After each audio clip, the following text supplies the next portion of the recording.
Коронавирус илдетинен жаш балдарды кантип коргойбуз, дарылануу ыкмалары кандай болот? Мына ушул суроолор ар бир жаранды түшөлтүп жаткан учур. Мына ошондуктан биз бүгүнкү программабызда жаш балдардын ден соолугу тууралуу маек курабыз. Ал үчүн Баткен облусунан жаш балдардын дарыгери Алишерова Буниса Сабировна эжекебиз менен байланышабыз. Саламатсыздарбы?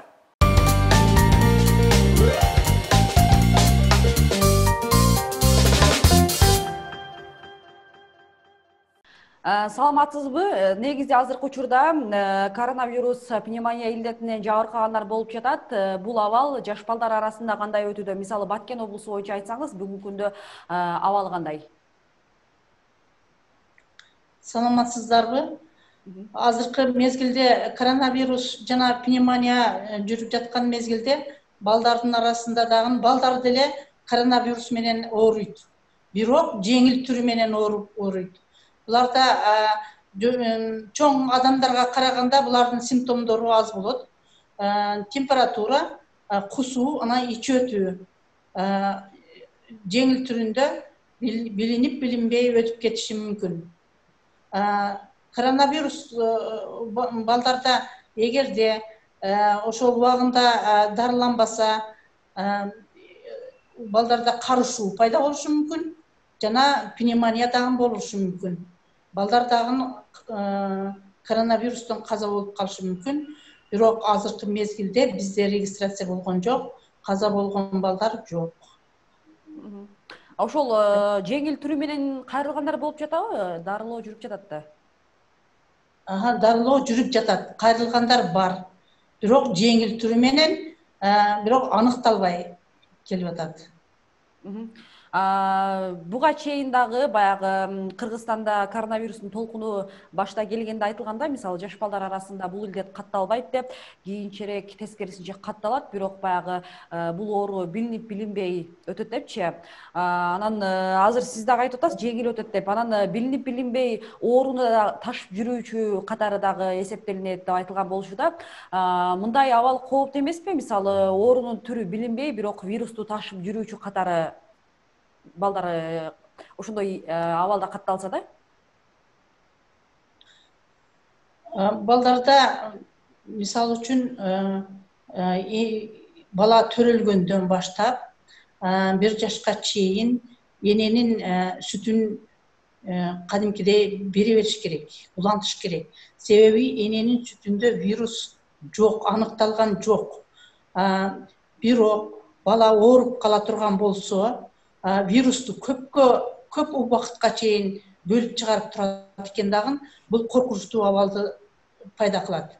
Себеби бул баладан башка балага жугушу мүмкүн да. Ошондуктан балдарды дагы эмеге үйрөтүш керек. Колду кантип жууш керек, баланы эмизип атканда дайым маска тагып, колуна перчатка кийип, эмизгенде бүт санитардык гигиеналык эрежелерди сакташ керек. Баланы эмизгенде колду жууш керек, заңын тазалаганда, тамак бергенде колду жууп, анан кийин балага барыш керек. Үй ичиндеги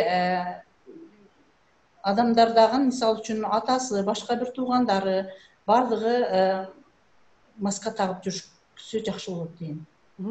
Азыр сөз болуп атат да, мисалы балдарда оору билинбей жүрө бериши мүмкүн, вирусту ташып жүрүүчү катары болушу мүмкүн деп, ошол эле сиз айтып атасыз, башка балдарга дагы жугуп калуу коркунучу бар деп. Мындай көрүнүштөрдүн алдын алуу үчүн балдарды канча убакта бир же медициналык текшерүүдөн өткөрүп туруу зарылбы? Кандай кылып баягы убагында дарылатып калса болот да? Кандай кеңеш берет элеңиз? Тазалыкты сактоо менен бирге канча убакта бир медициналык текшерүүлөрдөн өтүп турушу керек? Балдарды мүмкүн болушунча үйдө изоляция кылган туура болот. Биздин үй бүлөлүк дарыгерлер жана үй бүлөлүк медайымдар ай сайын ошо балдардан кабар алып, алардын абалын текшерип, коронавирус жөнүндө түшүнүк берип, кантип сактануу жолдорун айтып берип турса жакшы деп ойлойм. Мгм. Анан өзүңүз билесиз, азыр баягы түрдүү оюнчуктарды, буюмдарды колдонуу менен балдар ойношот да, анан ошол оюнчуктарды кармоо менен, ойноо менен аларда баягы тазаланбаса, вирус ошол жерде сакталып калбайбы? Канчалык деңгээлде коркунучтуу? Аларды кандай кылып колдонуу керек? Ошолор боюнча айтып берсеңиз.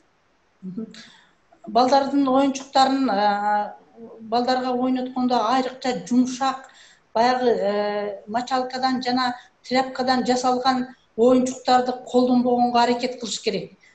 Пластмассадан жасалган оюнчуктарды дайым обработка кылып туруш керек, антисептик менен. Үйдө дагы оюнчуктарын обработка кылып, үйдө влажный уборка кылып, антисептик менен көп кармалган жерлерди сүртүп туруш керек деп ойлойм.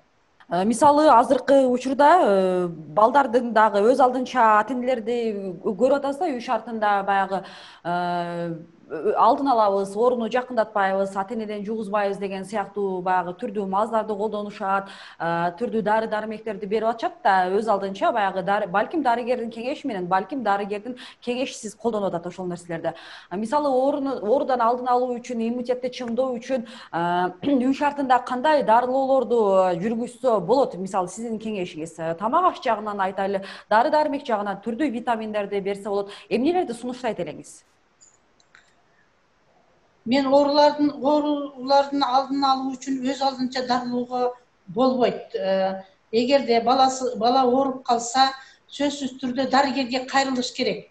Кайрылып, дарыгердин кеңешин алып, дарыгердин айтуусу боюнча дарылаш керек деп ойлойм. Ар түрдүү дарыларды интернеттен окуп, бирөөлөрдөн угуп, балдарга бере бербеш керек. Себеби баланын организми өтө назик. Наоборот, ошол баланын тамагын убагында бериш керек. Мисалы үчүн төрөлгөн бала болсо, ымыркай бала болсо, эне сүтү менен, жалаң гана эне сүтү менен багыш керек 6 айга чейин. Бир да кошумча тамак, бир дагы суу бербеш керек. Себеби баланын организминин эне сүтү канаттандырат, толук канаттандырат.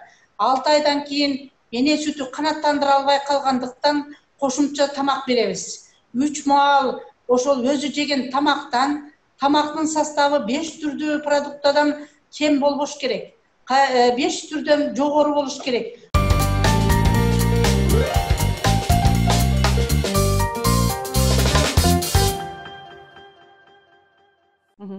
Анан буга чейин дагы өзүңүз деле угуп маалымат алсаңыз керек, айрыкча ушул социалдык тармактарда дагы сөз кылып жатышат. Мисалы азыр баягы мектепке жашы жете элек балдар, айрыкча баягы социалдык абалы начар үй бүлөлөрдүн балдары базарларда араба түртүп иштеп жатышат. Анан түрдүү баягы соода түйүндөрүндө, негизги көчөлөрдө тилемчилик кылып отурган балдар бар да.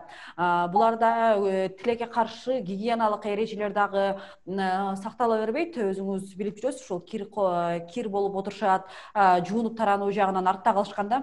Буларда абал кандай кечүүдө? Мисалы коронавирус илдетин тез жугузуп алуу коркунучу бар деп айтып жатышат. Мисалы сиздердин ооруканага андай балдардан ооруп келгендер жокпу? Мындай кароосуз калган мигранттардын балдары, ошо сиз айткандай мына базарларда отурган балдардын баардыгы соц тармактар иштеп жатат, медиктер иштеп жатат. Мына мектептер жабылды, айрыкча эми ооруй турган балдар 6-7 жаштагы балдар ооруп калышы мүмкүн. Ошондуктан бул балдарга көбүрөөк көзөмөл кылып, жардам берип, тамак ашынан жардам бериш керек. Анан ошол кайсы жерде жашаса, энесине, чоң энесине, тайенесине түшүндүрүп, санитардык гигиеналык эрежелерди сактоо боюнча түшүнүк берип, брошюраларды калтырып келип атабыз. Негизи алар арасында ооругандар көп эмеспи? Абал кандай болуп атат? Азыр түшүндүрүү иштерин жүргүзүп атасыздар. Ошол эле учурда кандай болуп жатат? Көп эмес. Көп эмес. Бактага жараша, ден соолуктары жакшы, Бакка жараша ден соолуктары жакшы, балдарда анчалык көйгөй жаралган жок азыр. Биздин сөзүбүздү жыйынтыктап жатып, ата энелерге кайрылуумуз болсун, балдарга негизги эрежелер, ата энелер көңүл бурчу жагдайларды айтып берсеңиз. Эмнелерге көңүл бурушу керек балдардын ден соолугу үчүн? Мгм. Ата-энелерге айтарым, ушул коронавирус жүрүп жатканда балдарды этият кылыш керек. Үйдө мүмкүн болушунча көчөгө чыгарбай, керек болсо маска, колдоруну дайым жууганга аракет кылыш керек. Таза суу менен, аккан суу менен 20 секундча колду жууп, тамактанаар алдында, туалетке барып келгенден кийин, оюнчуктарды ойноп бүткөндөн кийин ушуларга көбүрөөк көзөмөл буруш керек. Ал эми эмчектеги балдарга мисалы үчүн эне жаңы эле төрөп келген болсо, коркпой эмизиш керек. Эне сүтүнөн өтпөйт. Себеби эне сүтүнөн вирус табылган эмес. Жана энеден балага жукпайт. Дагы ушу өзү дагы маска кийип, өзү дагы дайым ушул гигиенаны сактап, үй семьясындагы член семьялардын баардыгынын гигиеналарын сактаса, бул оору менен оорубайт деп, улуу ооруну жеңебиз деп мен ишендирип кетет элем. Анан мисалы ошол кичинекей балдардын энесине жукса, энеси ошол илдетке калса, баласы дагы ошол илдетке жугуу коркунучу канчалык деңгээлде көбүрөөк сөзсүз жугат деген сөздөр дагы айтылып жүрөт да. Мисалы энеси коронавирус илдетине чалдыкса, баласы дагы сөзсүз жугат деп. Энеси коронавирус менен ооруп калса, сөзсүз жугуп калышы мүмкүн. Ошондуктан эмчектеги баласы болсо мүмкүн болушунча эне сүтүн саап берип, балага да өзүгө дагы бет кап колдонуш керек. Анан негизи жарандар дагы айтып жүрүшөт, мисалы балмуздак сыяктуу шириндиктерди берүү дагы азыркы учурда кооптуу, баягы илдеттен улам айтып жүрүшөт да, канчалык деңгээлде чындыгы бар же баягы ата-энелер коркпой эле бере берсе болобу деген да бул сыяктуу шириндиктерди. Баягы балмуздакты, бул муздак болот да, ошол үчүн коркунучу бар. Себеби балмуздакты жегенде именно баягы тамакты кармап ооруп атпайбы? Вирус тамакта жайланышып атат. Ошондуктан ушул балмуздактарды жылытып же болбосо муздак абалда бербеш керек деп ойлойм мен. Вирус көбүрөөк болот ушул шириндиктерде. Вирус именно балдарда верхний дыхательный путейде болот дагы, нижний дыхательный путтарда болбойт экен да. Ошон үчүн балдарда пневмония деген сейрек учурайт. Демек, балмуздактарды берүүдөн дагы абайлашыбыз керек экен. Абайлаш керек. Рахмат сизге убактыңызды бөлүп, биздин суроолорго жооп бергениңиз үчүн. Балдар ден соолукта болсун, анын ичинде сиздерге дагы ден соолук каалайбыз.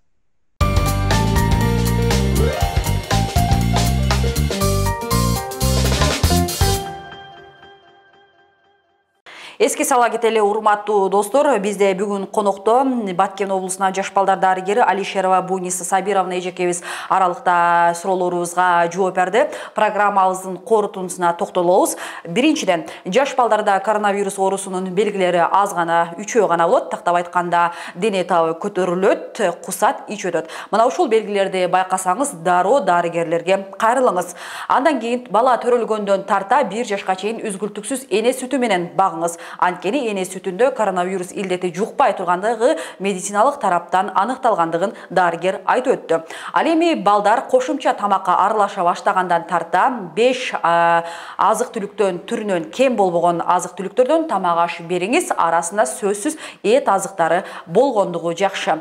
Оюнчуктарды, балдардын ойной турган оюнчуктарын күнүнө самындап жууп, антисептик менен залалсыздандырып туруңуз.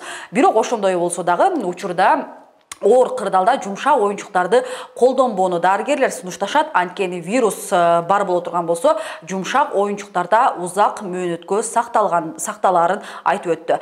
Ар бир бала, Кыргызстандын келечеги сак саламат болсун. Мына ушундай жакшы ниет менен биз бүгүнкү программабызды жыйынтыктайбыз. Сак саламатта калыңыздар.